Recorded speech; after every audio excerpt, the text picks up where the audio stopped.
What would you do if you pressed the call button in first class, gasping for air, and the very people sworn to protect you looked the other way? This is not just a story of turbulence in the skies. It is the story of Dr. Malcolm Hightower, a brilliant black neurosurgeon whose quiet dignity was met with cold indifference. At 37,000 feet, he asked for water. He asked for help. He asked to be seen.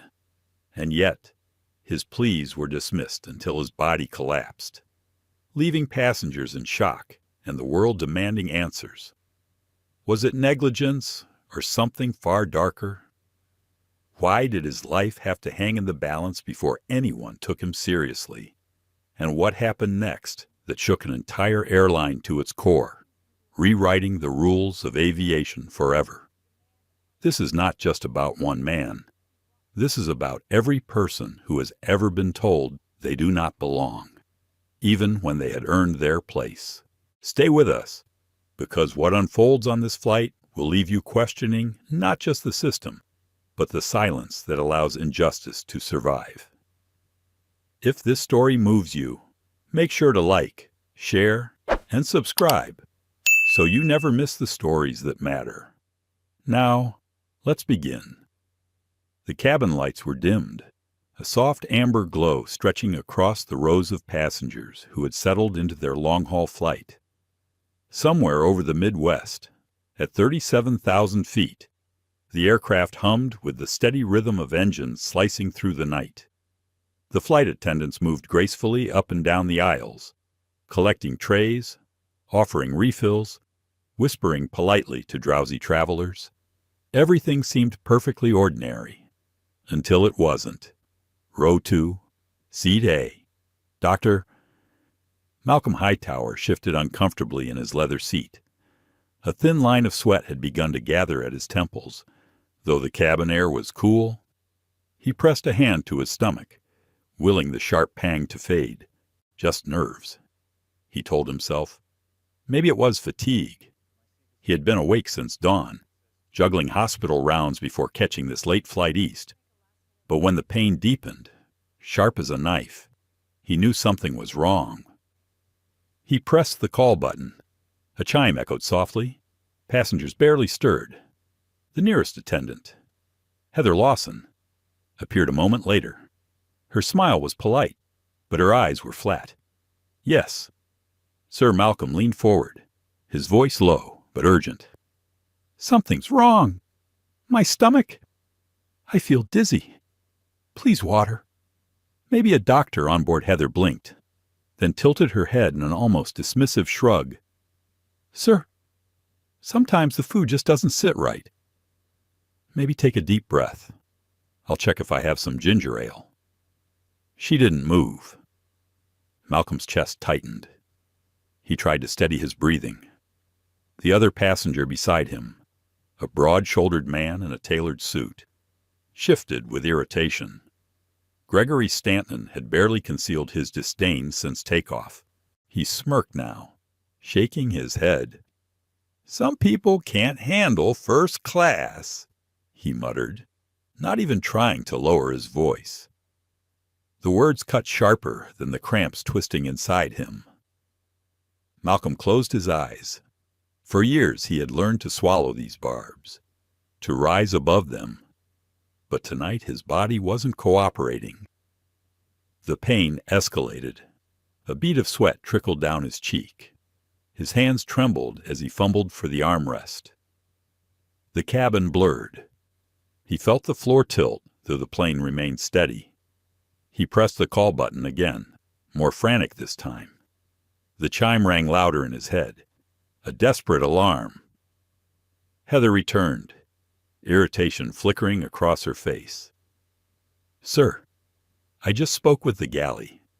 We're in descent prep soon. Please, sit back and relax. Malcolm's vision spotted with black. Please, he whispered. I need help. Something's wrong.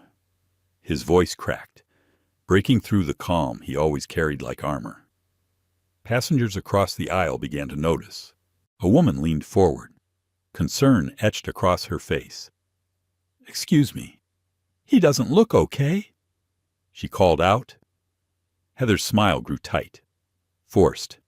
"Ma'am, I have it under control." But she didn't move closer. She didn't reach for oxygen. She didn't call the cockpit.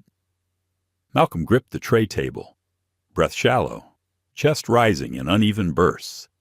He thought of his daughter, her wide grin when she showed him the dance routine she had practiced just before he left for this trip. He thought of his sister Angela, who always reminded him to keep calm, to keep dignity, even when the world tried to strip it from him. He thought of the countless patients whose lives he had held in his steady hands, and now he couldn't even hold on to his own. A sharp cough rattled his chest. He bent forward. Then the world lurched. His body gave out. He collapsed sideways, half into the aisle, gasping for air. A wet sound filled the silence, followed by a streak of red staining his once crisp white shirt. Blood. The cabin erupted. Passengers shouted. Some leapt to their feet. "Get help! He's not breathing," one cried. Phones rose into the air, recording the chaos. Someone screamed for a doctor. Heather froze. For one chilling moment. She just stood there, lips pressed in a hard line, as if deciding whether this was inconvenience or emergency. Then another figure surged into the aisle. A young woman, Chloe Ramirez, a law student seated 2 rows back, dropped her phone into her lap after pressing record. She knelt beside Malcolm, her voice urgent. "Sir, stay with me. Somebody get the medical kit." Now her voice cracked the paralysis. Passengers scrambled. One reached overhead for the oxygen mask storage. Another ran down the aisle, yelling for help. Heather finally picked up the intercom. Her voice, cool but trembling slightly, echoed through the cabin. "If there is a doctor on board, please identify yourself." But the delay was costly. Malcolm's breathing was shallow, his eyes rolling back. His consciousness slipped like sand through trembling hands. The engines droned on outside. Indifferent, the cabin became a storm of voices, fear and urgency. Amid the chaos, one truth crystallized in every witness's mind. This should never have happened. Not like this. Not so preventable. The camera lens of Chloe's phone caught everything: Malcolm's collapse, Heather's hesitation, the pleas ignored. Within hours, that video would ricochet across social media, igniting outrage that no airline press release could contain. But in this moment, all that mattered was whether Malcolm Hightower would survive long enough to see justice served. Before the chaos at 37,000 feet, before the gasps and the shouts and the streak of blood across a white shirt, there was a man. His name was Dr. Malcolm Hightower, and if you had asked anyone who knew him, they would have described him as the kind of man who carried the weight of the world with grace. Malcolm was 42 years old, a neurosurgeon who had spent nearly 2 decades inside operating rooms where the line between life and death could be as thin as a breath. Colleagues admired his steady hands, his calm voice, the way he could make a terrified patient believe that everything would be all right. He had built a reputation that stretched far beyond the hospital walls. Patients requested him by name. Hospitals tried to recruit him with generous offers. Yet Malcolm never chased prestige. What mattered most to him was the oath he had taken to heal, to do no harm, to give others the chance to keep dreaming. But behind that calm exterior was a man who carried memories like heavy stones. He had grown up on the east side of Detroit, in a neighborhood where sirens were more common than lullabies. His mother, Lorraine, raised him and his younger sister Angela with a kind of steel that only hardship can forge. Lorraine worked 2 jobs, sometimes 3, her hands rough from cleaning offices by day and nursing homes by night. Malcolm often remembered the nights when she came home after midnight.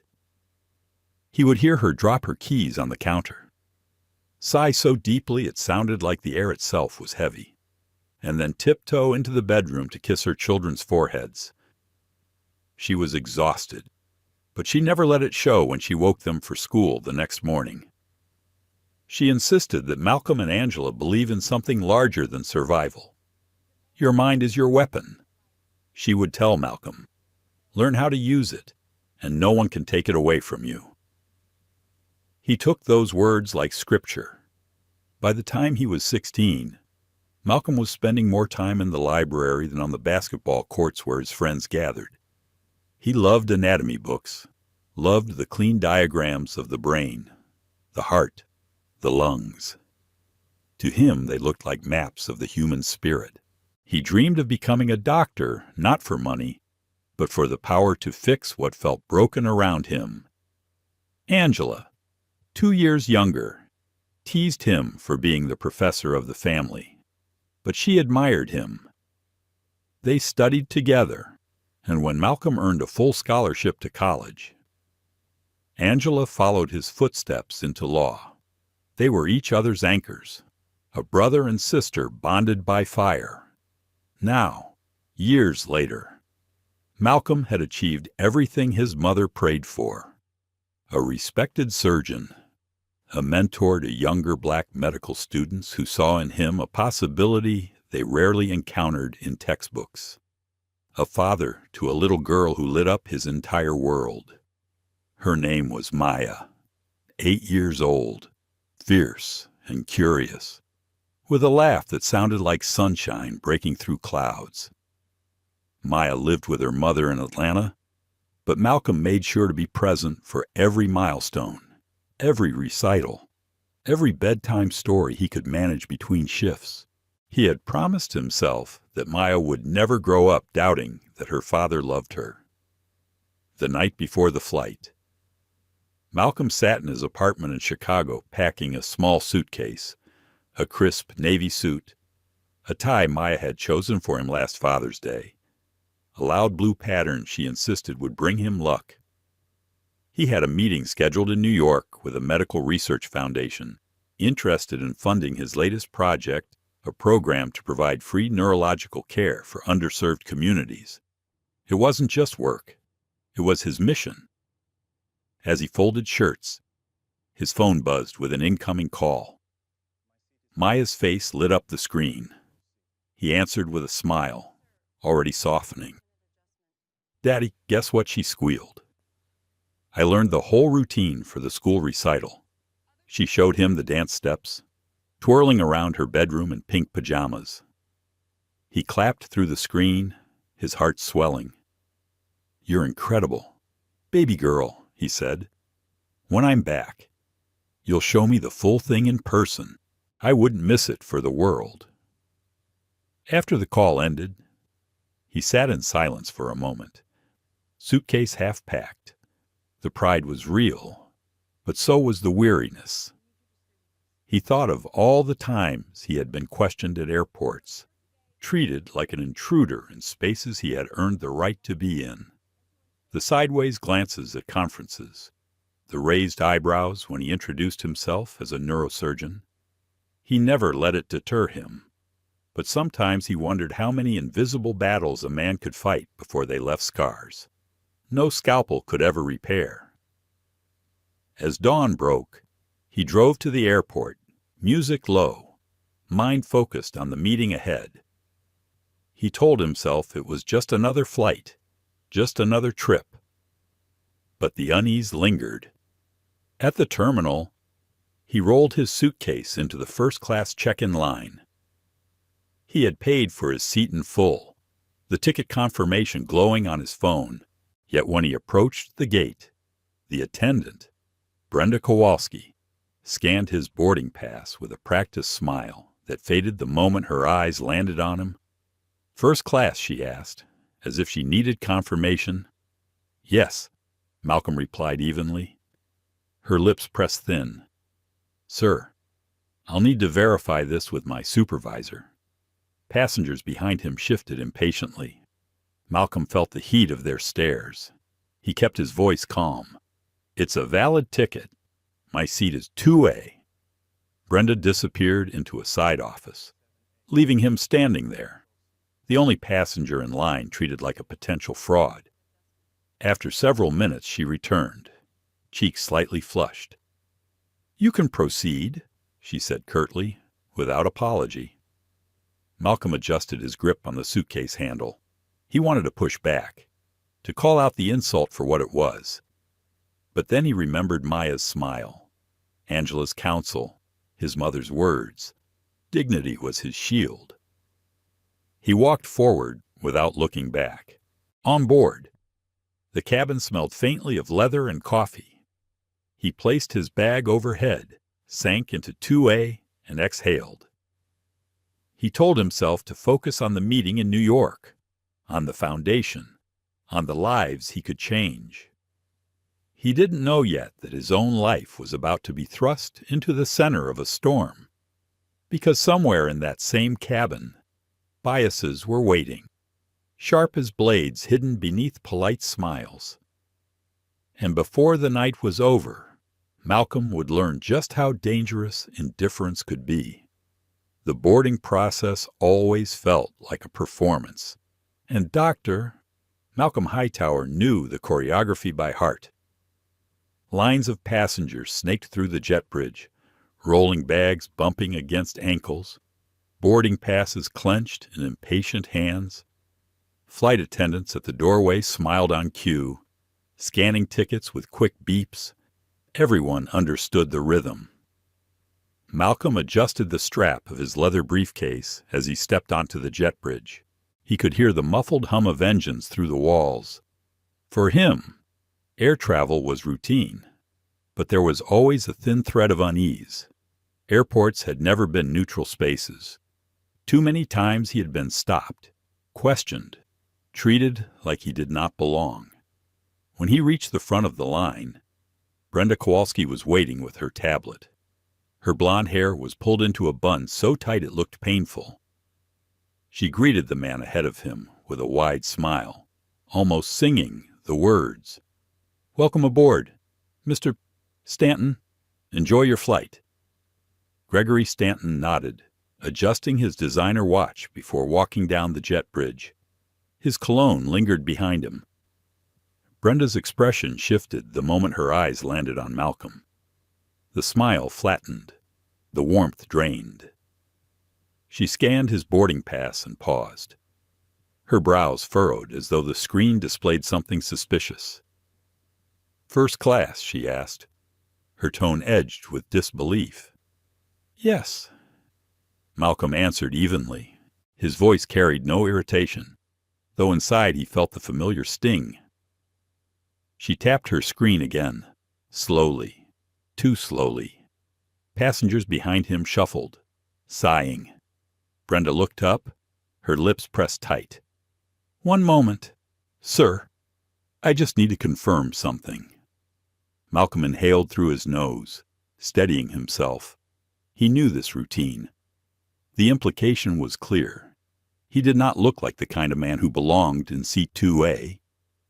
He glanced sideways at the impatient line of travelers. Some stared at the floor, pretending not to notice. Others glanced at him with curiosity, as if wondering what rule he had broken. After a long pause, Brenda finally nodded. "You may proceed," she said curtly. "No apology, no explanation." Malcolm walked forward, each step deliberate. He kept his head high, but inside, he felt the old ache. He thought of his mother's words, the lessons about carrying himself with dignity, no matter how others tried to strip it away. He reminded himself that he was here on business, representing more than just himself. Still, the humiliation clung to him like static. At the cabin door, Heather Lawson greeted him. She wore the same uniform as the other attendants, but her posture radiated authority. She had been working first class for years, and she made sure everyone knew it. "Good evening, Mr.?" She glanced at his boarding pass again, her eyes flicking up and down with a trace of skepticism. "Hightower." "Good evening," Malcolm replied softly. Heather's smile was polite, but hollow. She stepped aside without the warmth she had shown to Greg Stanton only moments earlier. Malcolm noticed. He noticed everything. He slid into seat 2O. The leather was smooth, the armrests wide, the small comforts of first class. Yet comfort was not the same as acceptance. As he placed his briefcase under the seat, Greg Stanton dropped into 2B with a heavy thud. "Quite the crowd tonight," Greg said loudly, as if Malcolm were obligated to respond. His voice was brash, practiced in boardrooms where volume passed for authority. Malcolm offered a polite nod. Choosing silence, Greg smirked. "So, what do you do? Must be something big if you're sitting up here." Malcolm glanced at him, meeting his eyes. "I'm a neurosurgeon." For a moment, Greg looked surprised, then amused. He chuckled, shaking his head. "Well, that's something. You don't see that every day." The implication hung in the air. Malcolm's jaw tightened, but he let it pass. He turned toward the window, watching the lights on the tarmac shimmer against the dark sky. Passengers continued boarding. Heather bustled up and down the aisle, offering drinks, helping with bags. Her tone shifted like a dial depending on whom she addressed. With Greg, she was bright, warm, almost flirtatious. With Malcolm, she was clipped, efficient, as if fulfilling a duty rather than offering service. When she brought the pre-flight drinks, she handed Greg a glass of champagne with a flourish. "For you, Mr. Stanton. Vintage." Then she turned to Malcolm with a plastic cup of water. "And for you, sir." Malcolm accepted it quietly. He did not ask why he had not been offered champagne. He already knew the answer. As the cabin filled, a young woman appeared in row 3. She wore jeans and a college sweatshirt, her dark hair pulled into a bun. She looked younger than most in this section, and she carried herself with a mix of nerves and determination. Malcolm would later learn her name was Chloe Ramirez, a law student traveling for a moot court competition. At that moment, she simply nodded politely to him as she stowed her bag. Greg leaned closer to Malcolm, lowering his voice. "They're letting anyone up here these days." "Huh." He nodded toward Chloe with a smirk. Malcolm turned to him, eyes calm but steady. "Everyone here paid for their seat." "Same as you." Greg raised his eyebrows, taken aback by the firmness in Malcolm's tone. He leaned back, muttering something under his breath. Malcolm settled into his seat, forcing his body to relax. He had trained himself over years to choose composure over confrontation. But his thoughts churned beneath the surface. How many times would he have to prove he belonged? How many times would he be reduced to suspicion or novelty? The captain's voice crackled over the intercom, announcing departure. Flight attendants secured the cabin, walking briskly down the aisle.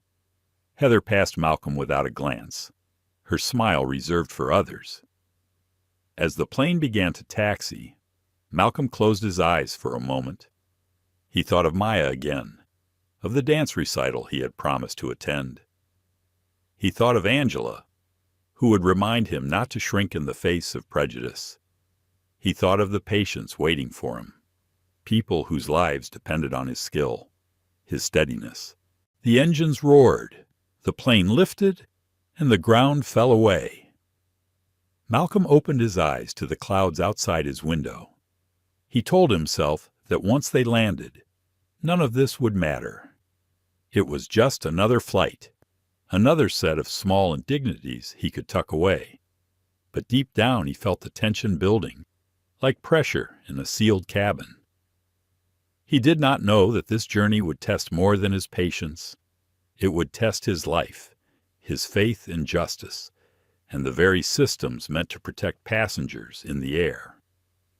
And as the seatbelt sign dimmed, the stage was set for everything that was about to unravel. The plane leveled out at cruising altitude. The seatbelt sign chimed off, and the quiet hum of the cabin settled into routine.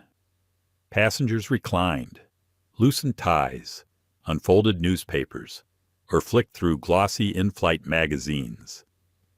The steady drone of the engines felt almost soothing, like white noise against the undercurrent of tension.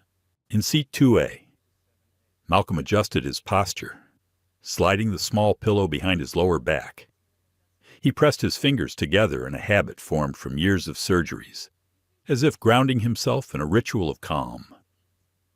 To an observer, he looked perfectly composed, but inside his mind replayed every subtle slight from boarding until now. Brenda's skeptical pause at the gate, Heather's clipped tone, Greg's mocking smirk. They were small cuts, but layered one after another, they left him raw. Greg Stanton shifted in 2B, making himself comfortable with the entitlement of someone who never doubted his place.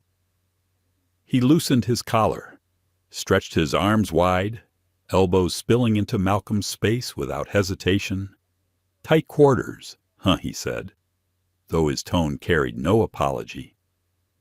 Malcolm angled himself slightly toward the window, choosing silence.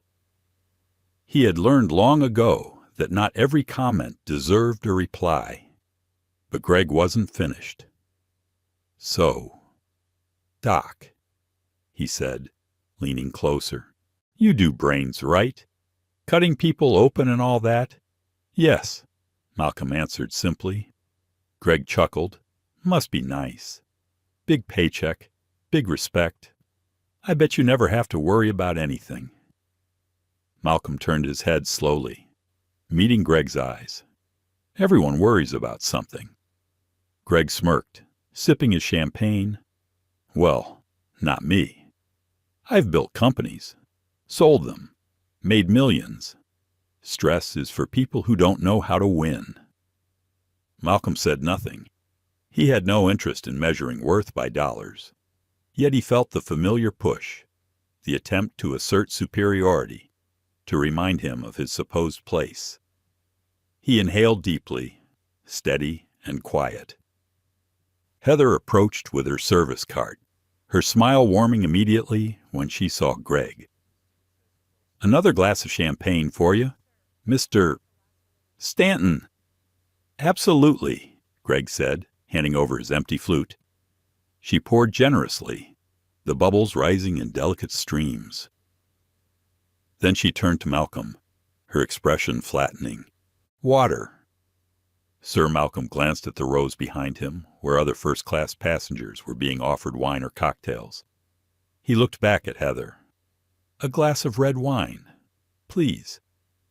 She paused, the briefest flicker of annoyance crossing her face. "Of course," she said at last, pouring reluctantly. She placed the glass in front of him without the flourish she had given Greg. Malcolm thanked her anyway, his tone calm. She moved on, and Greg snorted softly. "You must get that a lot," he said under his breath. Malcolm raised his eyebrows. "Get what?" Greg leaned closer. "That look, like you don't belong, like you got lucky with your ticket." Malcolm studied him carefully. "And what makes you think I don't belong?" Greg shrugged, smirking. "Just an observation." Malcolm turned back to the window, unwilling to let Greg's provocation burrow deeper. Yet inside, he felt the quiet churn of frustration. He had built a life on excellence, discipline, and resilience. Still, in spaces like this, strangers saw only their own projections. Dinner service began.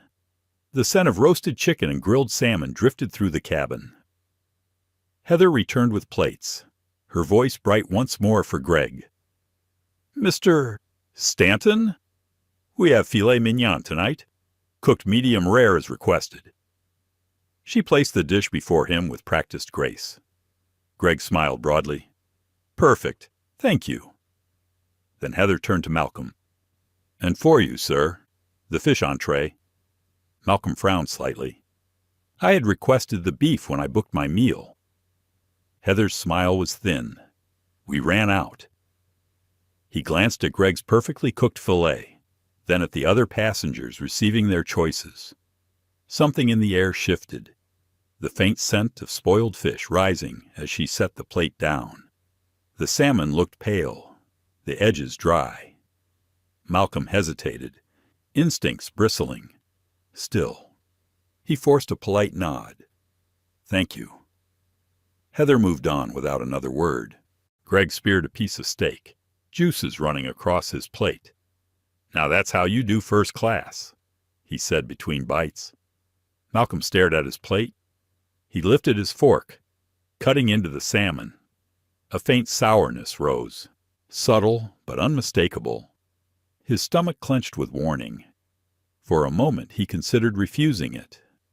But then he thought of the eyes around him, the unspoken narrative that he was difficult, demanding, ungrateful. He hated giving anyone that ammunition. So he took a bite. The texture was wrong. The taste lingered bitter on his tongue. He swallowed slowly, setting down his fork. Chloe Ramirez, the young law student in row 3, watched from her seat. She had been noticing details since boarding, her mind cataloging interactions the way aspiring lawyers often do. She saw Heather's dismissiveness, Greg's arrogance, Malcolm's composure. She saw the subtle shifts in tone and posture, the small tells that betrayed bias. And when she saw Malcolm hesitate over the fish, her stomach tightened with unease. Malcolm sipped his wine, hoping to wash away the taste. He closed his eyes briefly, steadying himself. His mind whispered questions. Was he imagining it? Was he reading too much into it? Was this just another harmless oversight, or something more insidious? The engines hummed on, the cabin filled with clinking cutlery and muted conversation. For everyone else, it was just another meal at 37,000 feet. For Malcolm, it felt like a test. Greg leaned back, wiping his mouth with a linen napkin. See, Doc, you just gotta know how to work the system. Life's about leverage. People like me, we always come out on top. Malcolm studied him for a moment, then spoke quietly. Not every victory is measured in profit. Greg scoffed, dismissing the words with a wave of his hand. Spoken like a man who doesn't understand the game. Malcolm did not answer. His stomach twisted, a faint cramp rippling through him. He pressed a hand against his abdomen, almost absently, as if willing it away. Chloe noticed. She leaned forward slightly, her brow furrowing. She made a mental note. Something was unfolding, and she knew instinctively it mattered. Malcolm lifted his wineglass again, but the taste of fish clung to his tongue. His body felt tense, uneasy. He stared at the glass for a long moment before setting it down. The meal service continued, Heather gliding gracefully between rows, her smile returning for others, her warmth selective. To the casual observer, everything seemed ordinary. But beneath the polished veneer of first class, friction simmered. Malcolm sat in silence, his thoughts layered. He thought of Maya and her recital. He thought of Angela and the countless times she told him to stand firm. He thought of his mother's resilience, the sacrifices that had carried him to this seat, and he thought of the taste of spoiled fish lingering on his tongue, an omen he could not shake. The cabin lights dimmed for evening service. Passengers settled, reclining with blankets and screens. Malcolm leaned his head against the seat, closing his eyes. He told himself it was nothing, that the tension would pass. But deep inside, a storm was beginning to gather. The hum of the engines was steady, almost hypnotic, and for most passengers the evening meal passed without notice. For Dr. Malcolm Hightower, however, every second began to stretch longer, heavier, as something in his body shifted. It started as a faint ache in his stomach, a twinge he tried to ignore. He had pulled all-nighters in the hospital, powered through exhaustion, operated on failing brains with focus sharper than steel. Compared to that, what was a little stomach ache at 37,000 feet? He straightened in his seat, took a sip of water, and told himself to breathe.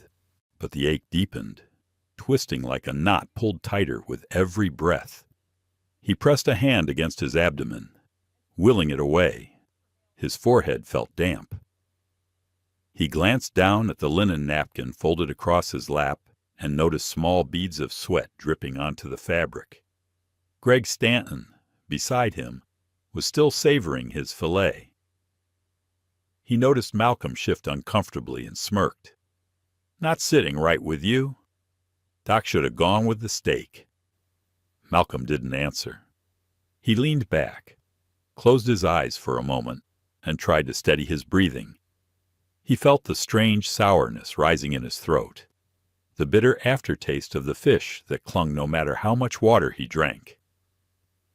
Heather Lawson walked past, pausing at Greg's request for another glass of champagne. She poured with a practiced smile, her attention fixed on him. Malcolm raised a hand slightly. "Excuse me," he said, his voice quiet but urgent. "Could I have some water?" And maybe he hesitated, not wanting to sound dramatic. "Something feels off. Could you check if there's a doctor on board?" Heather's smile faltered, then returned, brittle around the edges. "Sir, it's probably just indigestion. The food can be heavy. I'll bring you some ginger ale." She turned quickly, not waiting for his reply. Malcolm felt his jaw tighten. He had treated hundreds of patients who minimized their symptoms until it was too late. Now here he was, doing the same thing to himself. Was it pride or fear of confirming every prejudice in the cabin that he was needy, difficult, overreacting? The ache became sharper. He shifted forward, elbows on his knees, head bowed. His breath came shorter, faster. Chloe Ramirez, sitting in the row behind, noticed. She had been watching quietly since the meal service, her law student's mind cataloging details like evidence. She saw Malcolm's hand pressed against his stomach, the sheen of sweat on his forehead, the tension in his shoulders. She also saw Heather glance at him with indifference, then return to her pleasant chatter with Greg. Chloe leaned forward, her voice low. "Sir, are you all right?" Malcolm turned his head slightly, eyes tight with pain. He forced a small nod. "Just a stomach issue. Thank you." But Chloe was not convinced. She had studied enough cases, read enough testimonies, to recognize dismissal when she saw it. She kept her phone in her lap, recording quietly. Something told her this moment mattered. The cramp surged again, doubling Malcolm over. He pressed the call button. The chime echoed. Heather arrived, irritation flickering across her features. "Sir," she said firmly, "I already told you. We're in descent prep in a short while. Just sit back and try to relax." Malcolm's voice cracked, his composure breaking. "I need help. Please." Passengers nearby began to notice. A woman across the aisle frowned. "He doesn't look okay," she said aloud. Heather's lips tightened. "Ma'am, I have the situation under control." But she didn't move closer. Malcolm's vision blurred, spots of black clouding his sight. He tried to think of his daughter, Maya, her voice the night before, her tiny feet tapping in a dance routine she was so proud of. He tried to hold on to that memory as the cramps ripped through him, He felt heat crawl up his chest, then a wave of nausea. He coughed sharply, a metallic taste flooding his mouth. He grabbed the napkin from his lap and pressed it against his lips. When he pulled it away, the white linen was streaked with red. The cabin froze. Gas echoed. Passengers craned their necks. Greg muttered something under his breath, eyes wide but unsympathetic. Chloe shot to her feet. "He's bleeding," she shouted. "Somebody help him." Phones rose instantly, cameras flashing red dots as recordings began. The sound of seatbelts unclicking filled the cabin. A man from row 4 stood. "I'm a nurse," he said. He rushed toward Malcolm, kneeling beside him. Heather hesitated, her hands gripping the service cart. For a moment it seemed she might argue, might insist the situation was under control. Then she grabbed the intercom. Her voice, cool but unsteady, rang out. "If there is a doctor on board, please make yourself known." The nurse pressed 2 fingers to Malcolm's pulse. "It's weak," he said. "We need oxygen now." Chloe leaned closer, her phone still recording. "Stay with us, sir," she urged. "You're going to be okay." Malcolm's breathing was ragged, shallow. Each inhale a battle. He felt the weight of the moment pressing down. He thought of his patients on operating tables, how he had guided them back from the edge. Now he was the one at the edge, and the faces above him blurred into shadows. Heather reappeared with an oxygen mask, fumbling with the straps. The nurse slipped it over Malcolm's face, urging him to breathe. Passengers whispered. Some prayed softly, others glared at Heather, their suspicion growing. The engines roared on outside, indifferent. The plane cut through the night sky, carrying with it a storm that no one could yet name. Malcolm clung to consciousness, but darkness crept closer. In his mind he saw Maya's face, smiling, reaching out. He whispered her name, barely audible through the mask. The nurse looked up sharply. "We need to get this plane on the ground." Heather picked up the intercom again, her voice trembling this time. "Captain, we have a medical emergency in first class." The cabin was chaos now. The orderly performance of first-class service had unraveled completely. Passengers recorded, muttered, demanded action. Chloe kept her phone steady, her own breath shaking, but her resolve firm. She knew this was not just a medical crisis. It was something larger, something tied to the coldness she had witnessed earlier. The dismissal that nearly cost a man his life, and though no one yet realized it, the video in her hands would soon ignite a firestorm far beyond this cabin. For Malcolm, there was only the fight to hold on, to breathe, to survive long enough to see if the world would notice that his life mattered at 37,000 feet. The cabin of an airplane is designed for routine. Flight attendants glide, passengers recline. The hum of engines sets a rhythm of calm. But when something goes wrong, that rhythm shatters into noise. That night in first class, every sound seemed louder. The clink of glasses, the murmur of voices, the sharp beep of a call button pressed again and again. Dr. Malcolm Hightower felt the world slipping beneath him. The cramps in his stomach had become unbearable, a twisting, stabbing pain that radiated up into his chest. His breathing was shallow, each inhale more difficult than the last. The oxygen mask strapped to his face offered little relief, the flow weak against the weight pressing down on his lungs. The nurse who had rushed from row 4 was speaking urgently. "We need fluids. We need vitals. He is crashing." His hands moved quickly, trying to stabilize Malcolm with nothing but the limited tools available in a cabin. Heather Lawson stood stiffly near the galley, her arms crossed, Her eyes flicked nervously from the passengers to the intercom. It was as though she were caught between protocol and disbelief, unwilling to accept that the man in 2A could truly be dying in front of her. Greg Stanton shifted uncomfortably in 2B. His smirk had disappeared, replaced by unease. He leaned away as if Malcolm's suffering were contagious. "This is getting out of hand," he muttered. "They should have better screening for people who aren't fit to fly." Chloe Ramirez, still holding her phone, whipped around at him. He was fine until he ate that meal. "You saw it." Her voice shook with anger. "Do not blame him for this." Greg scoffed but said nothing more. Malcolm tried to focus. His thoughts swirled like loose papers caught in a storm. He remembered scrubbing in for surgeries, the fluorescent lights, the cold instruments laid out in order. He remembered guiding a patient's life back from the brink, steady hands refusing to tremble. Now his own body betrayed him, and he hated the helplessness clawing at his pride.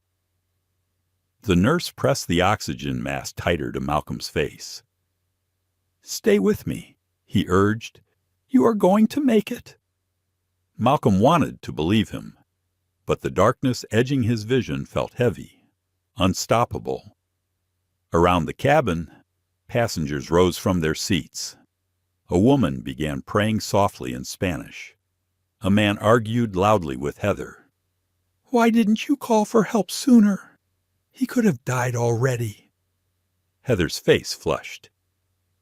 "We followed procedure," she snapped, though her voice cracked. "The captain has been informed. We are preparing for emergency landing." Chloe's phone caught everything. Heather's tone, the passenger's anger, Malcolm's limp body against the seat. She knew the footage would matter, that it would speak louder than words when the world demanded answers. Still, in this moment, all she wanted was for him to live. Malcolm's mind drifted to his daughter, Maya. He could see her spinning in her pink pajamas, hair flying, laughter bright as music. He whispered her name through the mask, the sound muffled but desperate. Chloe leaned in closer. "Who is Maya?" she asked softly, as if anchoring him to the present. "My daughter," he breathed, the words barely formed. Chloe squeezed his hand. "Then hold on for her. Do not let go." The captain's voice broke through the intercom, calm, authoritative, practiced. "Ladies and gentlemen, we have a medical emergency on board. We are diverting to Denver International Airport. Please remain seated as we prepare for descent." The announcement rippled through the cabin. Fear, confusion, tension. Passengers clutched armrests, eyes darting to Malcolm, then to the attendants who now scrambled with equipment they should have used earlier. Heather finally crouched beside the nurse, offering the small medical kit that had been stowed away. The nurse rifled through it, frustration etched on his face. No IV fluids, barely any supplies. "This is unacceptable." Malcolm's body jerked with another wave of pain. He coughed violently, more blood staining the oxygen mask. Gasps echoed around him. Chloe steadied the phone, her voice breaking as she spoke into the camera. They ignored him.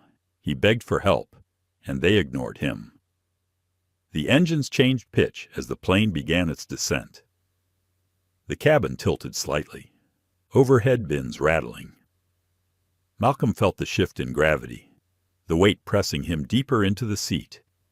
He struggled to stay awake, his eyelids heavy. He thought of Angela, his sister. He remembered the night before he left, her voice on the phone. "Stay strong, Malcolm, and remember, you do not always have to carry everything alone."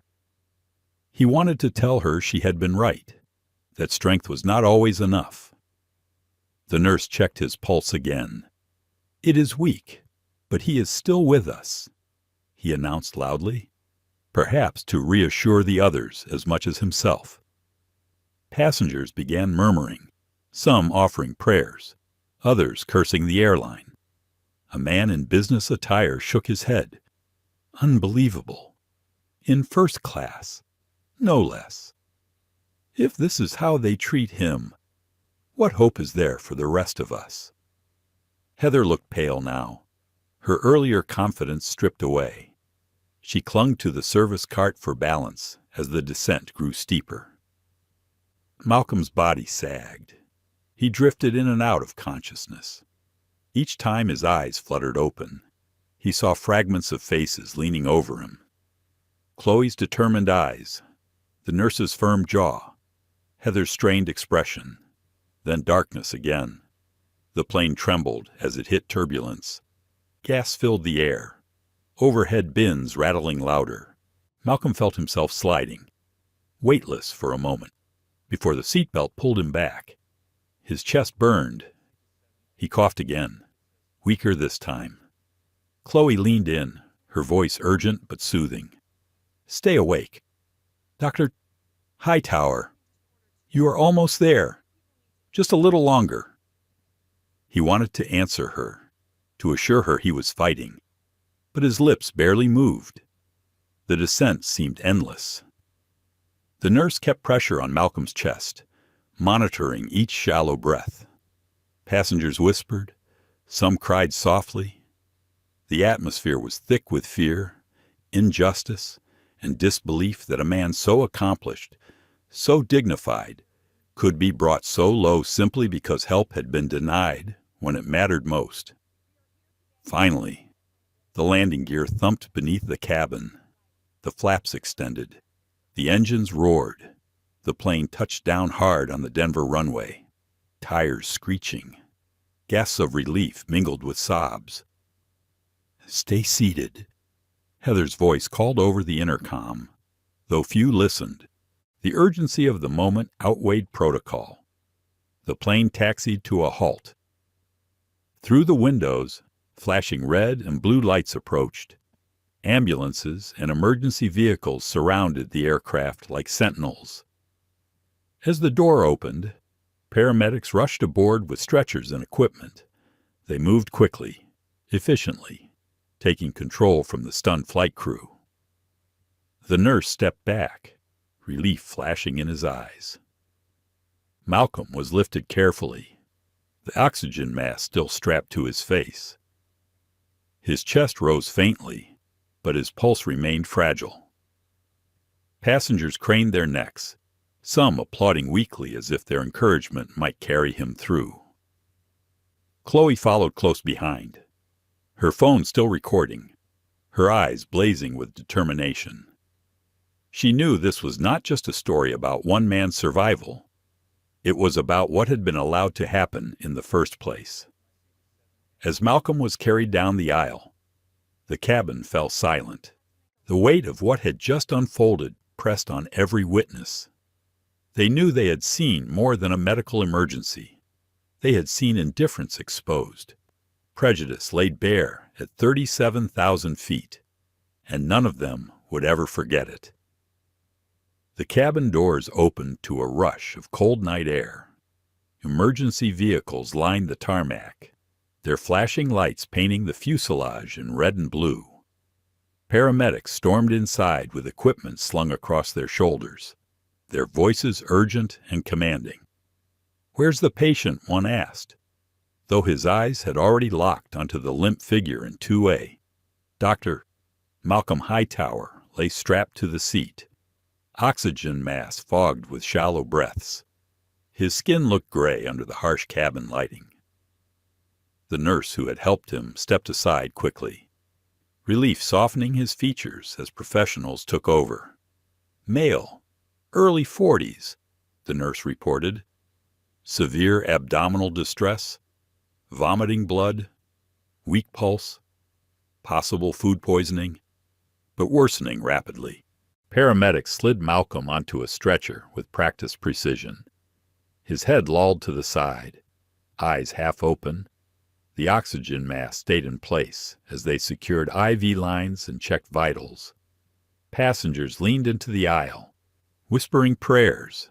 capturing video, recording every moment. Some reached out, touching the stretcher gently as it passed. Others sat stunned, their expressions mirroring the same silent question. How had it gotten this far? Heather Lawson followed a few steps, her face pale. She avoided eye contact with passengers who glared at her openly now. For hours she had been in control of this cabin, but control had slipped from her hands. As the stretcher was wheeled down the narrow aisle, Chloe Ramirez stayed close behind. Her phone was still recording, though her other hand clutched the seatbacks for balance. Her voice cracked as she spoke quietly into the camera. This man begged for help. He begged, and they ignored him until it was almost too late. Malcolm's breathing hitched as paramedics maneuvered the stretcher out the cabin door. The night air rushed in stronger now, carrying the metallic scent of jet fuel and the sharper scent of fear. Outside, cameras flashed.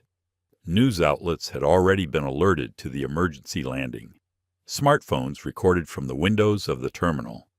The sight of a black man in a first-class suit, unconscious and pale, being carried from an aircraft was not an image anyone would forget quickly. Chloe kept filming as she stepped onto the jet bridge.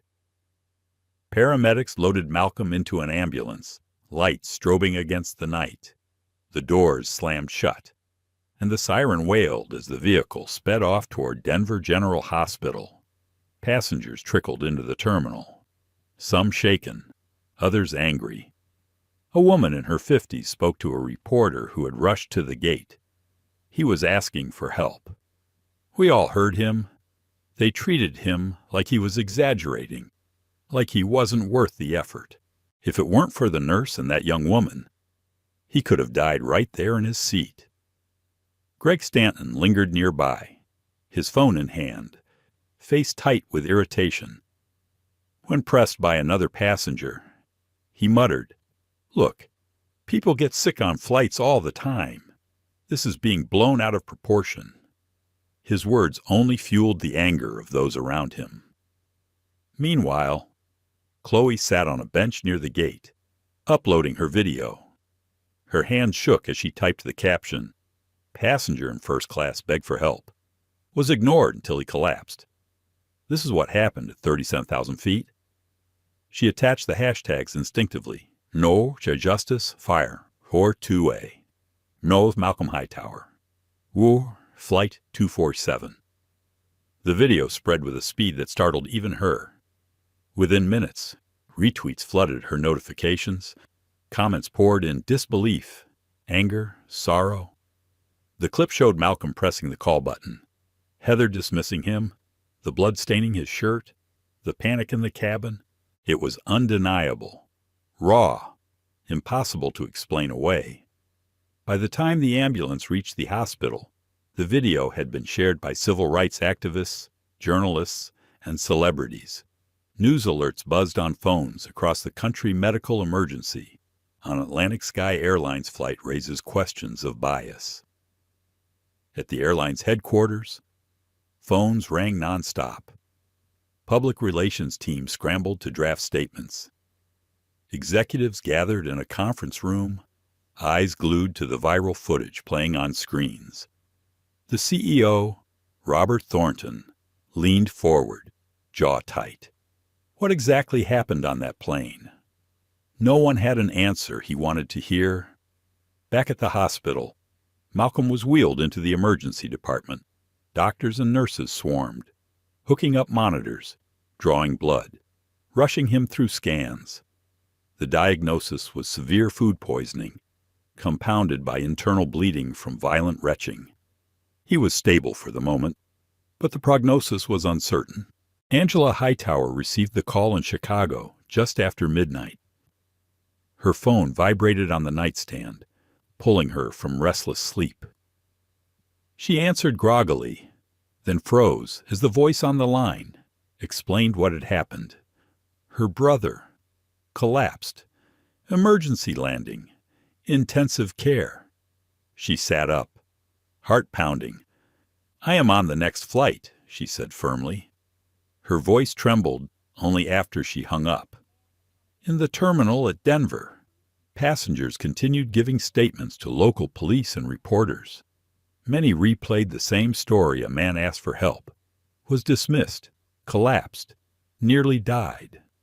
The anger grew as more details emerged. Chloe's video surpassed 1 million views before dawn. By morning, it was on every news outlet, from cable television to digital front pages. Headlines screamed, "Passenger in first class ignored by crew before collapse in airline faces." Outrage after viral video of medical emergency. Civil rights leaders issued statements demanding accountability. Lawyers tweeted offers of representation. Activists organized hashtags into a movement overnight. Justice for 2A trended at #1 across the country. Heather Lawson's name had not yet been released publicly, but already speculation swirled. Photos from other passengers identified her face. Online detectives pieced together fragments of her career, her previous complaints, her record. The narrative was forming, and it was damning. Greg tried to distance himself from the unfolding firestorm, but snippets of him dismissing the incident, caught on camera by nearby passengers, began circulating as well. His careless words painted him as complicit in the cruelty. Through it all, the central image remained Malcolm Hightower, a respected black neurosurgeon, collapsed and gasping, while those entrusted with his safety stood by. In Denver, General's ICU, monitors beeped steadily. Malcolm drifted in and out of consciousness. In one lucid moment, he whispered Maya's name, his daughter's face vivid in his mind.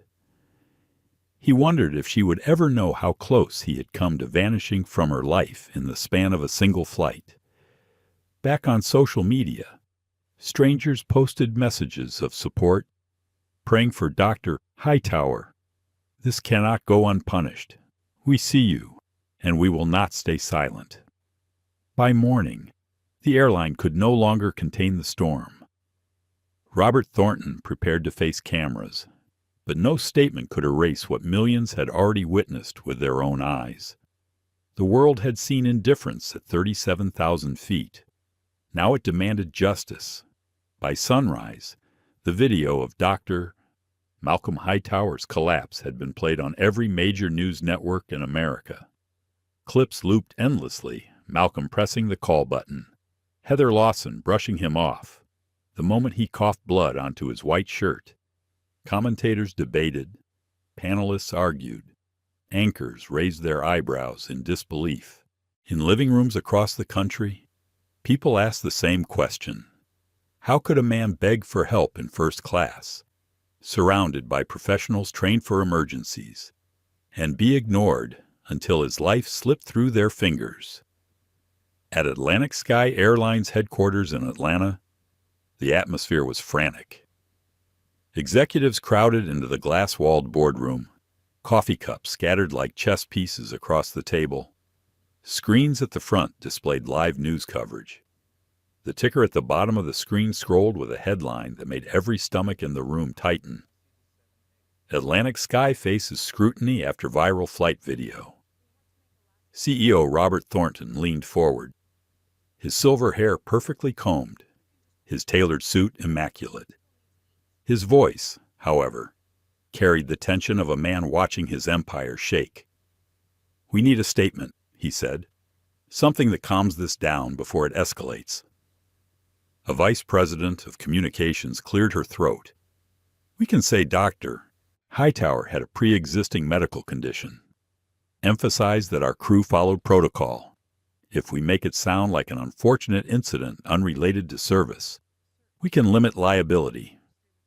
Robert tapped his pen against the table. "Fine. Draft it. Release it within the hour." The statement went live at 9 a.m. Eastern.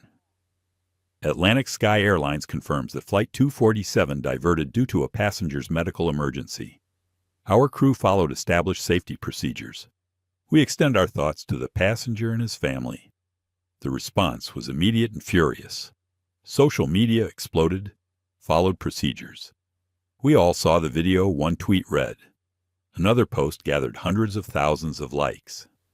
They didn't follow procedures. They followed prejudice. Chloe Ramirez's video had already hit 10 million views by mid-morning. Activists amplified it with commentary, pointing out the racial undertones of Heather's dismissal. News anchors played side-by-side comparisons, Heather smiling warmly at Gregory Stanton, then showing her cold indifference toward Malcolm. The contrast was undeniable.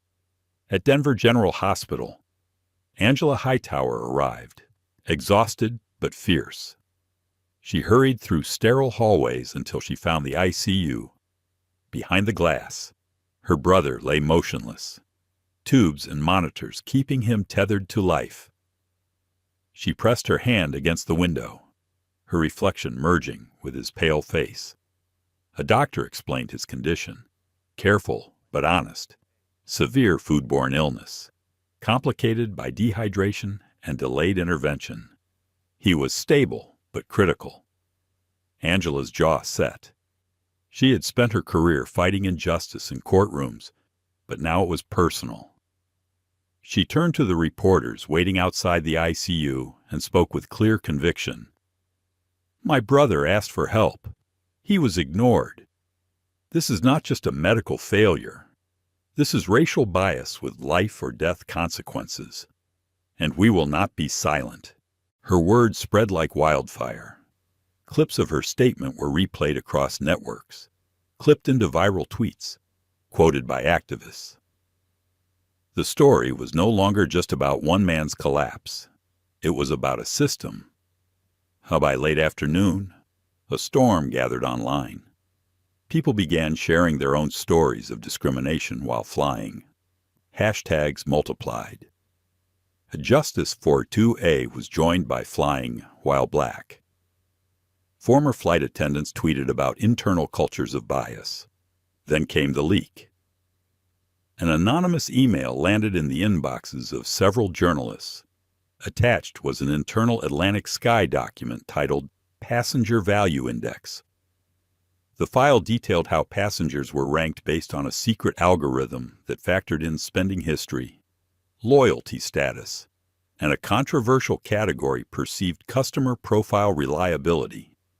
The examples given made stomachs drop. White business travelers ranked highest, black and brown passengers, especially those flying alone, consistently scored lower. The leaked document spread within hours. Headlines screamed, "Airline used hidden score to rank passengers." Analysts on TV dissected the data. Activists called it digital redlining in the skies. Robert Thornton watched the news from his office, rage simmering beneath his polished exterior. "Who leaked this?" he demanded. No one answered.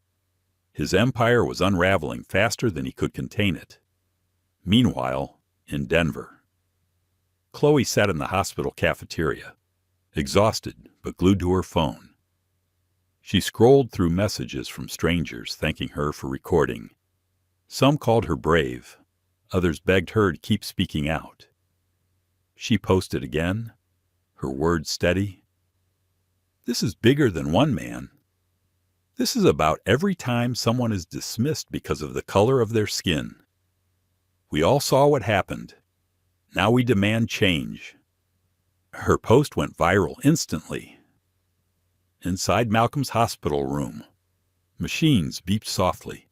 He drifted between consciousness and sleep. In his clearer moments, he whispered to Angela about Maya. "Tell her I love her," he murmured. "Tell her I will fight to see her dance." Angela squeezed his hand. "You will tell her yourself. But right now the world needs to see what they did. And I promise you, Malcolm, they will answer for it."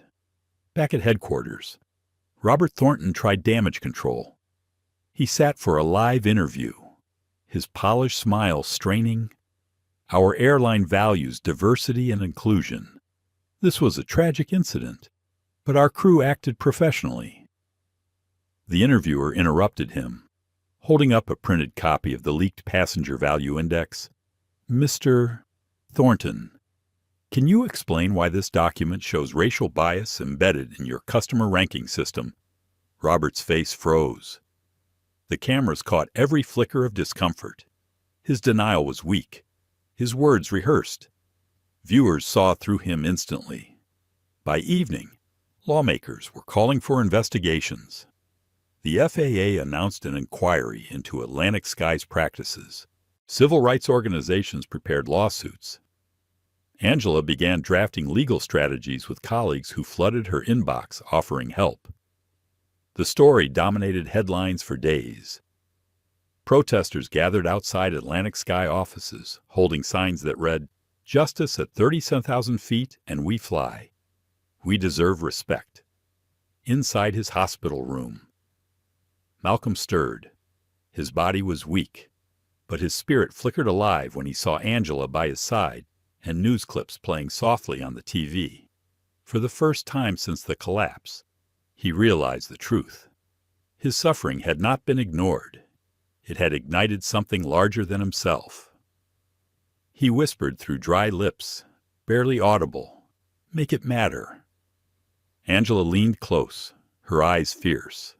It already does. Angela Hightower was no stranger to confrontation. As a civil rights attorney, she had stood in courtrooms across the country, arguing against discrimination in workplaces, schools, and police departments. But this case was different. This was her brother. Every headline, every replay of the video, every cruel comment online cut deeper than any file she had ever carried into court. On the morning after the leak of Atlantic Sky's Passenger Value Index, Angela stood outside Denver General Hospital with cameras flashing around her. She wore a simple black suit, her curls pulled back tightly. Her voice was steady, but her hands clenched the podium as she spoke. "My brother, Dr. Malcolm Hightower, nearly lost his life because a flight attendant chose to ignore him. He was dismissed, minimized, and left to suffer until his body collapsed.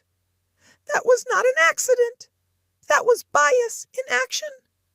And thanks to the brave passengers who documented the truth, the world has seen it with their own eyes." She paused, letting the weight of her words sink in.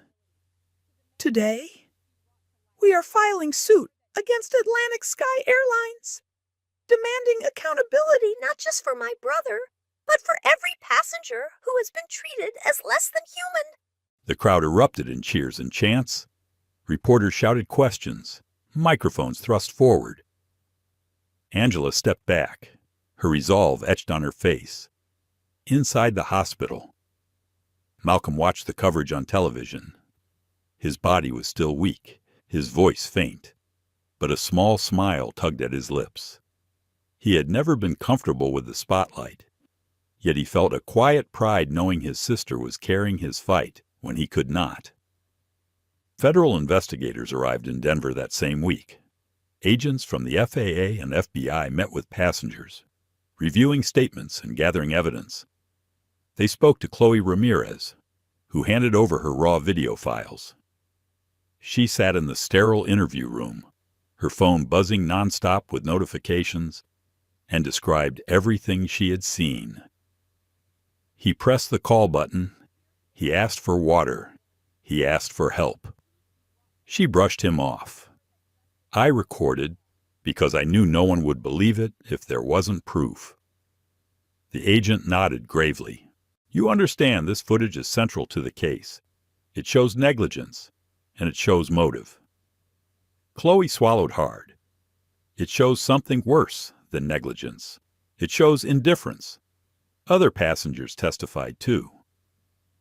The woman across the aisle described how Heather told her the situation was under control, even as Malcolm coughed blood. The nurse recounted his frustration with the limited medical kit and the delay in calling for assistance.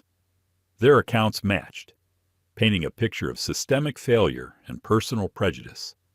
At Atlantic Sky headquarters, panic deepened. Executives urged Robert Thornton to settle quietly, to offer compensation before the case grew larger.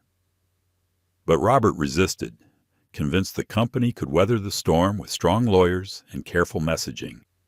He underestimated the momentum building against him. Civil rights organizations filed amicus briefs in support of the Hightowers. Politicians held press conferences demanding reforms in airline practices. Talk shows debated the role of race in customer service. The public had chosen sides, and the airline was losing.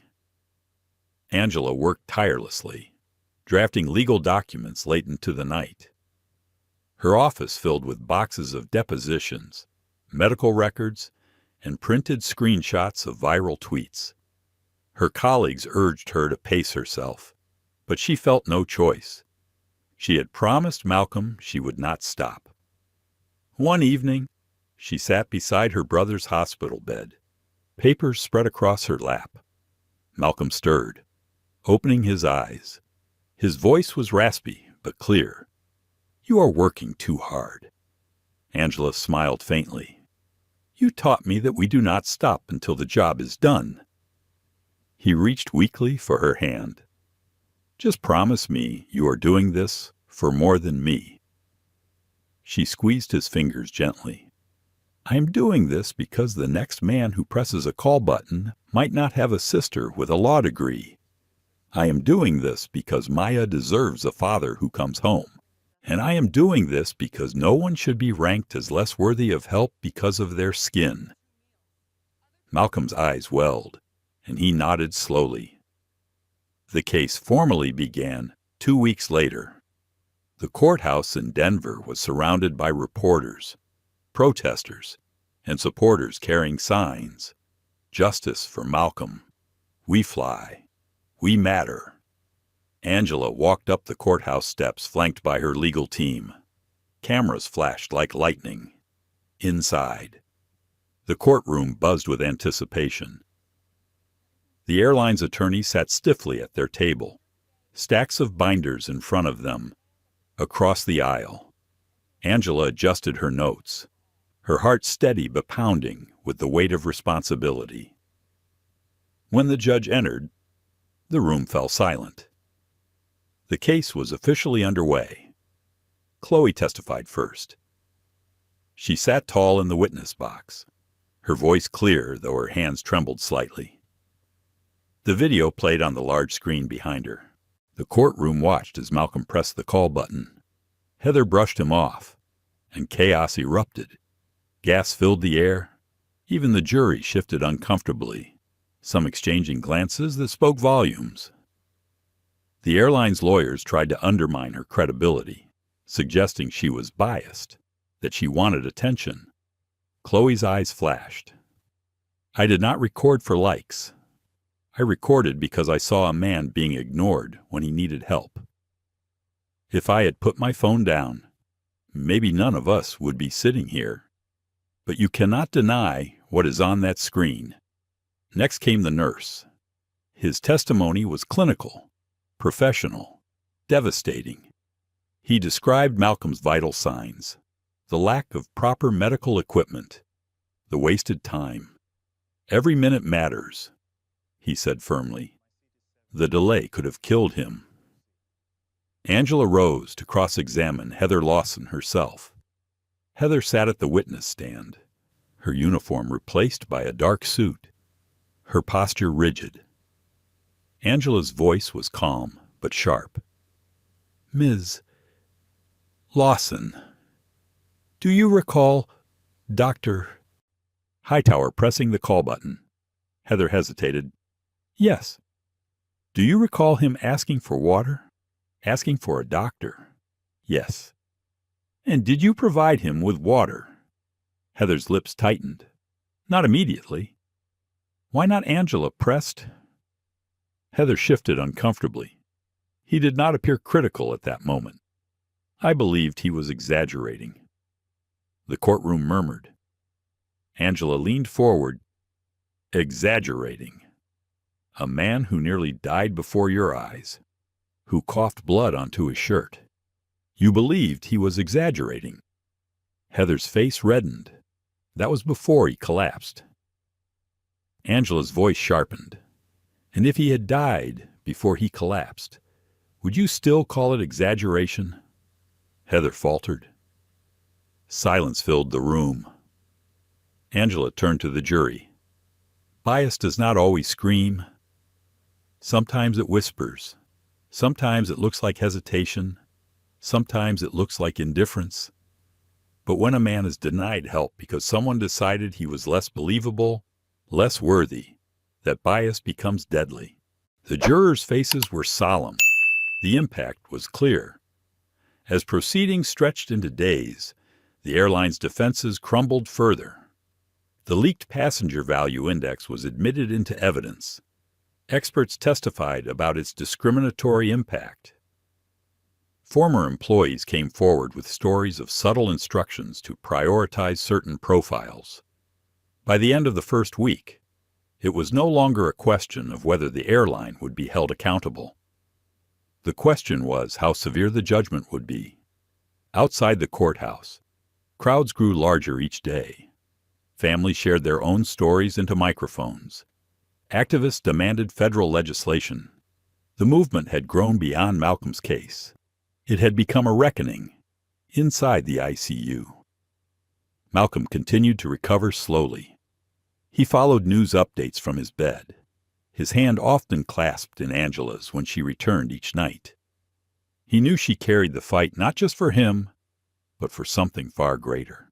And though he remained weak, his eyes held the same determination that had carried him through years of surgeries and struggles. He whispered once more to his sister, voice faint but fierce, "Win this, not just for me, for everyone." Angela nodded, her voice steady. "I will." The Denver courthouse buzzed with tension, like a pressure cooker ready to blow. For days, the trial of Atlantic Sky Airlines had gripped the nation. Crowds lined the sidewalks, holding signs and chanting for justice. Inside, reporters filled every available seat, notebooks open, cameras poised, eyes fixed on the drama unfolding at the front of the room. Angela Hightower adjusted her blazer as she prepared for another day of testimony. Her brother Malcolm was still recovering in the hospital, but his presence hovered in the room like a guiding force. She could almost hear his voice reminding her to stay calm, steady, precise. The case was no longer just about him. It was about every passenger who had ever been treated as less worthy of care. When the bailiff called the court to order, Heather Lawson was sworn in for another round of questioning. She walked stiffly to the witness stand, her posture rigid, her eyes darting toward the jury with fleeting desperation. Her earlier testimony had already raised doubts. Today would be worse. Angela rose slowly, every movement deliberate. She stepped toward the witness stand, her voice calm but edged with steel. "Ms. Lawson, yesterday you admitted that Dr." Hightower pressed the call button multiple times. "Correct."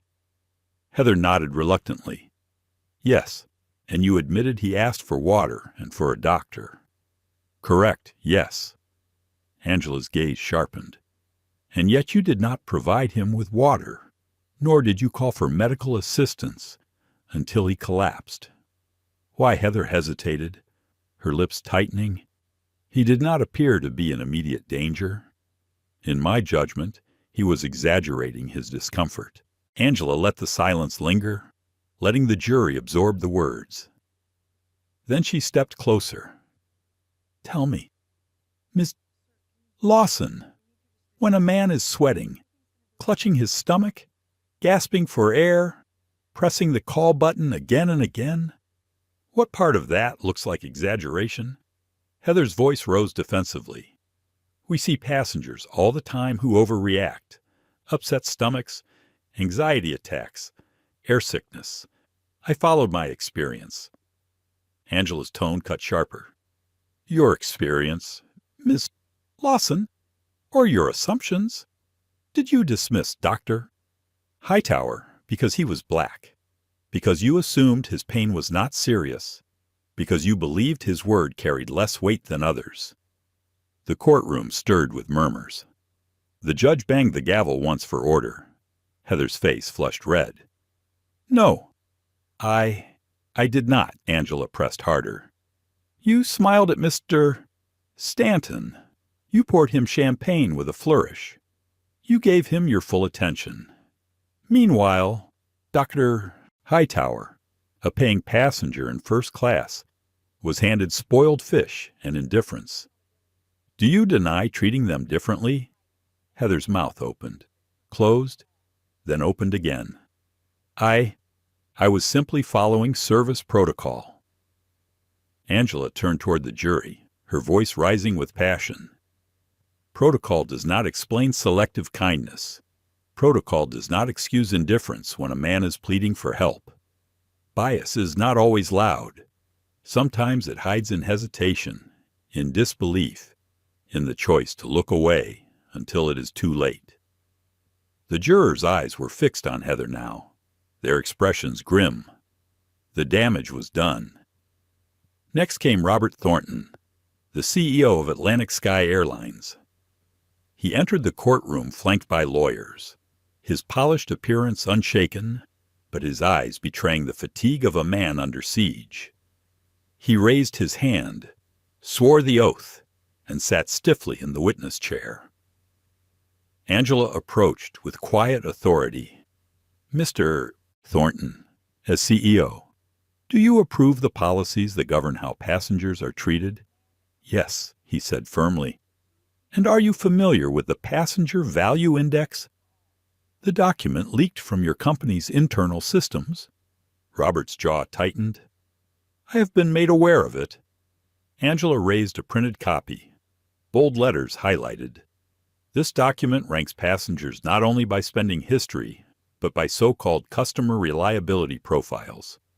It consistently ranks black and brown passengers lower. Can you explain that to this court?"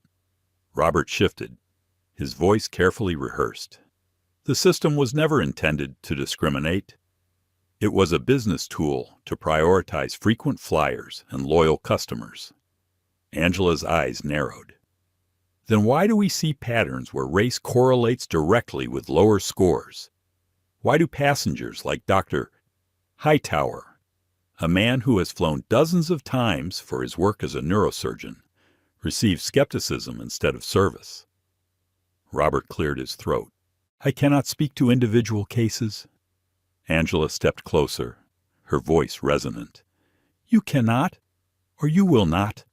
The tension in the room spiked. The jury leaned forward.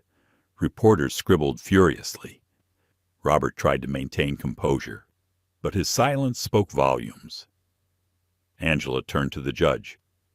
"Your Honor, this document is not just evidence of negligence. It is evidence of systemic discrimination embedded in company policy. It is a blueprint for unequal treatment at 37,000 feet. The judge allowed the exhibit." Gas rippled through the courtroom as copies of the Passenger Value Index were passed to the jury. The weight of the words settled like a stone. Over the next hours, former employees testified. One recalled being told to focus service on premium profiles when time was tight. Another described supervisors discouraging them from wasting resources on passengers deemed unreliable. Each story painted the same picture bias disguised as efficiency. By late afternoon, the tension had reached a boiling point. Angela delivered her closing cross-examination with a voice that trembled not from nerves but from conviction. "Ladies and gentlemen of the jury, my brother nearly died, not because there was no help available, but because help was withheld. He pressed the button. He asked politely. He begged. And still he was ignored until his body collapsed in a pool of blood. That is not protocol. That is prejudice. And prejudice in the air is as deadly as prejudice on the ground." Her words rang through the chamber. Jurors sat motionless, but their faces were etched with anger, with empathy, with recognition. Reporters outside would later say you could feel the tide turning in that moment.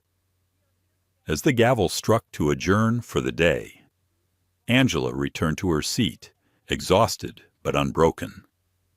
She glanced at her phone, which buzzed with a text from Malcolm's nurse at the hospital. "He is stable tonight." He asked how the case was going. Angela smiled faintly, whispering to herself, "It is going in the right direction, Malcolm, for you and for all of us." The Denver courthouse was packed on the morning the jury delivered its verdict. People lined the sidewalks holding signs. Reporters broadcasted live from the steps, and helicopters circled above, capturing the scene from the air. The trial had become more than a legal battle. It was a national reckoning. Inside, the air was heavy with anticipation. Angela Hightower sat at the plaintiff's table, her hands folded tightly, her heart pounding beneath her calm exterior. Across from her, Robert Thornton sat with his legal team, his face drawn and pale. Heather Lawson avoided eye contact, staring down at the polished wood of the defense table. The jury filed back into the courtroom, 12 men and women who had carried the weight of this decision for weeks. Their faces were solemn, but their eyes held clarity. The bailiff passed the envelope to the judge, who read silently before handing it back to the foreman. The foreman rose. His voice was steady.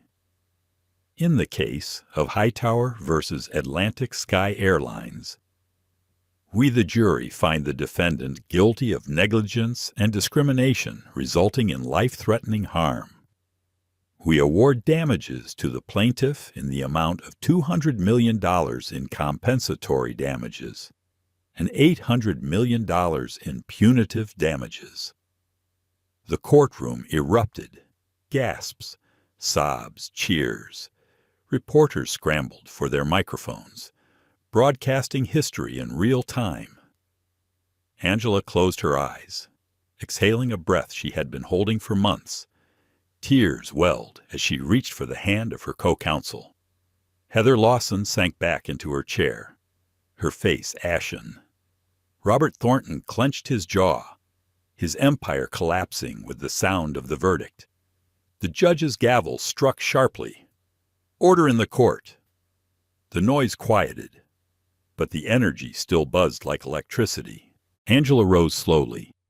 She turned to face the cameras, her voice carrying the weight of victory and the gravity of what it meant. Today, the jury affirmed what millions of people already knew. My brother's life matters. Our lives matter. No passenger should ever be treated as less than human.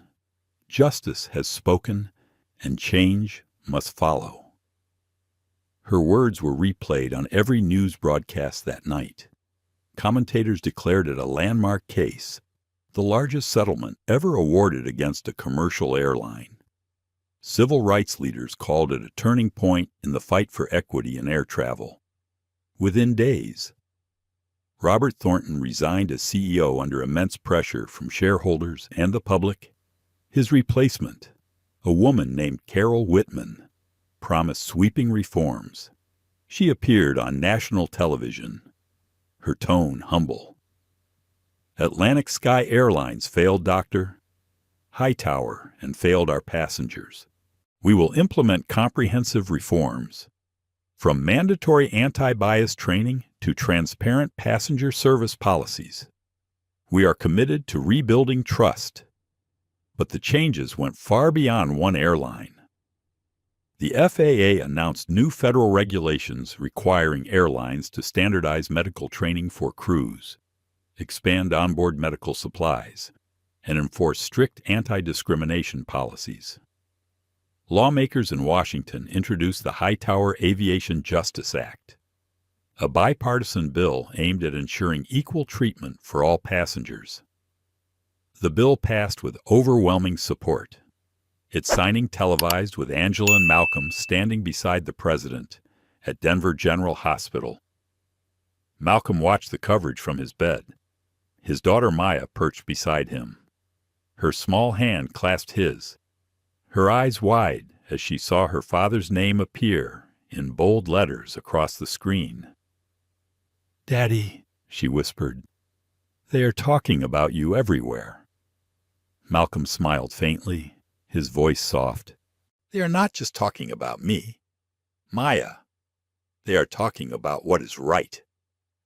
Angela entered the room, exhausted but glowing with pride. She hugged her brother carefully, mindful of his healing body. "We did it," she whispered. "No," Malcolm corrected gently. "You did it. And all those people who refused to stay silent. This victory belongs to everyone." As the weeks passed, Malcolm grew stronger. His steps were slow at first, but determination fueled his recovery. When he finally walked out of the hospital, cameras lined the exit. Supporters clapped and cheered as he lifted Maya into his arms. He waved once, not for attention, but as a gesture of gratitude. Heather Lawson faced her own reckoning. Stripped of her position, she was barred from working in aviation. She appeared briefly in a local interview, insisting she had been scapegoated, but the public was unmoved. For many, her name had become synonymous with indifference in the face of suffering. Gregory Stanton, whose smug dismissals had been caught on camera, issued a public apology after his business contracts began to collapse under boycotts. Few believed his words were sincere. His reputation never recovered. Chloe Ramirez became an unexpected voice for justice. Her video had sparked the outrage that fueled the case, and now she was invited to speak at universities and advocacy groups. She often told audiences, "I pressed record because I knew if I didn't, no one would believe him. But we should not need video proof for a man's pain to matter." Her words resonated deeply, inspiring others to speak out against injustice when they saw it. For Angela, the work did not stop. She used part of the settlement to establish the Hightower Foundation, dedicated to addressing systemic discrimination in transportation and healthcare. She poured her heart into it, determined to turn one family's pain into a legacy of change. And for Malcolm, life regained a new rhythm. He returned to his practice months later, slower but wiser. Patients greeted him with awe, not just as a surgeon, but as a symbol of resilience. He carried himself as he always had, with quiet dignity, but now his presence carried the weight of a story the world had seen. One evening, he attended Maya's recital, sitting in the front row with Angela beside him. As Maya twirled across the stage in her pink costume, Malcolm's eyes filled with tears, not just because she was growing, not just because he was alive to see it, but because he knew his struggle had paved the way for her to live in a world just a little fairer than before. When the curtain closed and applause thundered, Maya ran into his arms. He held her tightly, his heart swelling with gratitude. In that moment, he understood that survival was not the end of his story. It was the beginning of something greater. Months had passed since the verdict, but the echoes of the case still resonated across the nation. Airports were no longer the same. Posters with new rights for passengers lined terminal walls.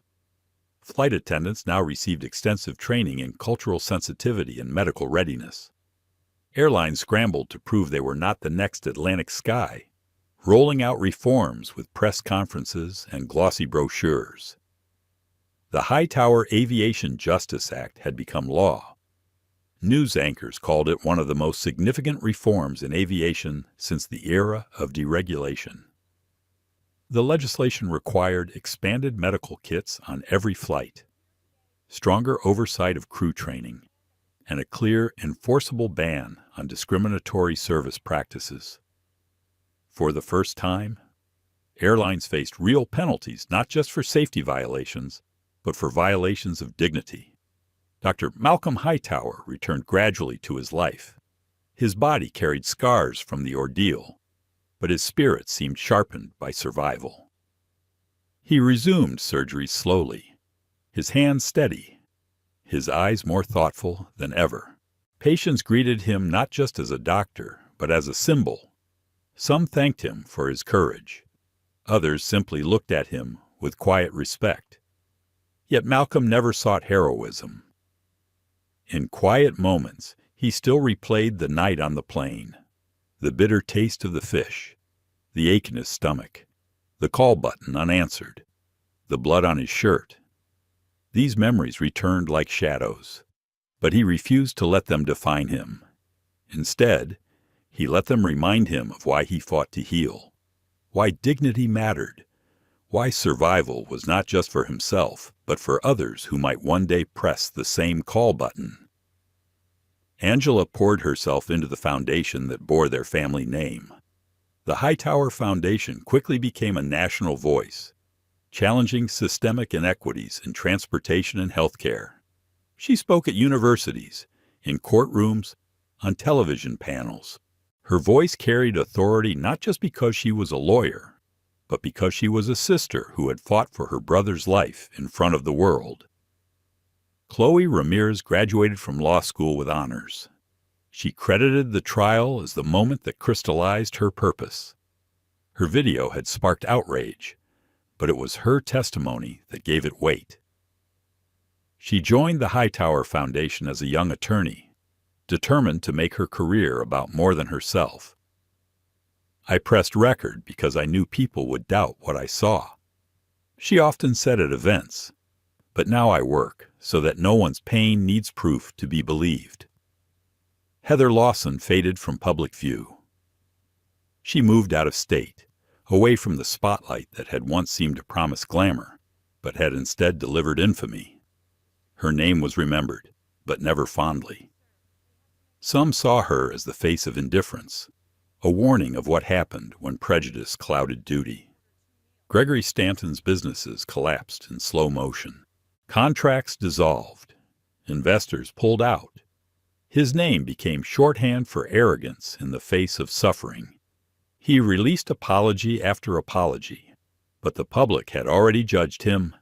He retreated from the public eye, living in the shadow of his own careless words.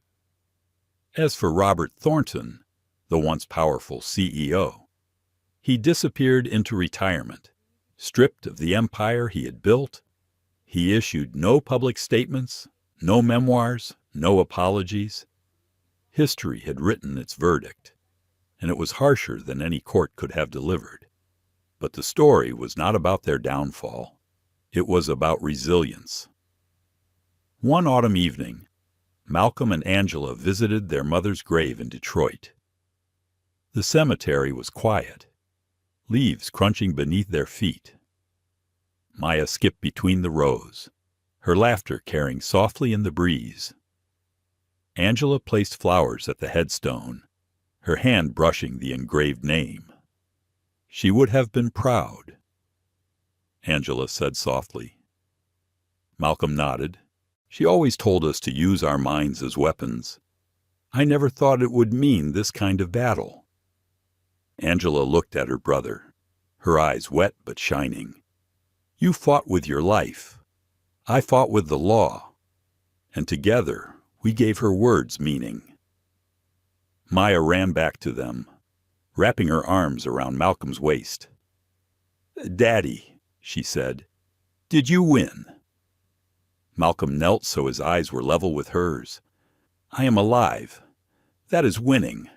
But the real victory is that you will grow up in a world where people are learning to do better. Maya tilted her head. Will they always do better? Malcolm paused, searching for words that would not lie.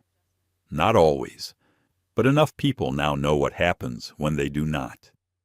And that will make many think twice.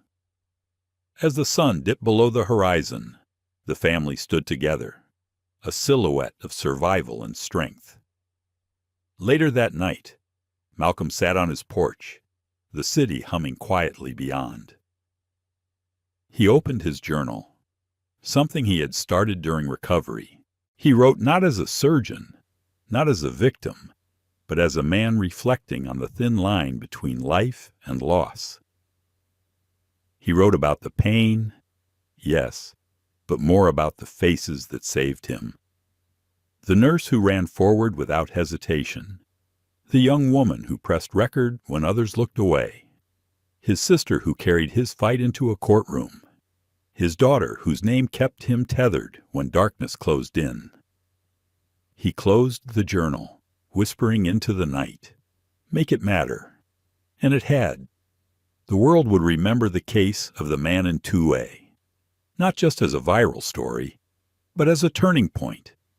The story had become a cautionary tale, a lesson taught in corporate training sessions, a case study in law schools, a rallying cry for activists. But to Malcolm, it was simpler. It was proof that dignity is not optional, respect is not negotiable, and justice, though often delayed, can arrive with the force of a gavel and the power of truth. He looked at the stars, steady and bright above, somewhere, thousands of feet in the air. Another plane hummed through the sky. He wondered if a passenger was pressing a call button at that very moment, and if a flight attendant would respond not with suspicion, but with care. For the first time in months, Malcolm felt peace settle over him. His life had been spared, his voice had been heard, and his struggle had changed something larger than himself. He leaned back, closed his eyes, and let the night hold him. The journey was not over, but the fight had already rewritten the sky. In the end, Dr. Malcolm Hightower survived. But his story is not just about survival, it is about exposure. It exposed an airline that chose prejudice over compassion, a system that ranked dignity by color, and a moment when silence nearly cost a life. Yet it also revealed something stronger, the courage of bystanders who refused to look away, the power of a sister who turned pain into justice, and the resilience of a man who carried his struggle with grace. This story reminds us that discrimination does not always shout. Sometimes it whispers, in hesitation, in doubt, in the refusal to act until it is too late. And that whisper can be deadly. But it also shows us that when we speak out, when we demand accountability, change is possible.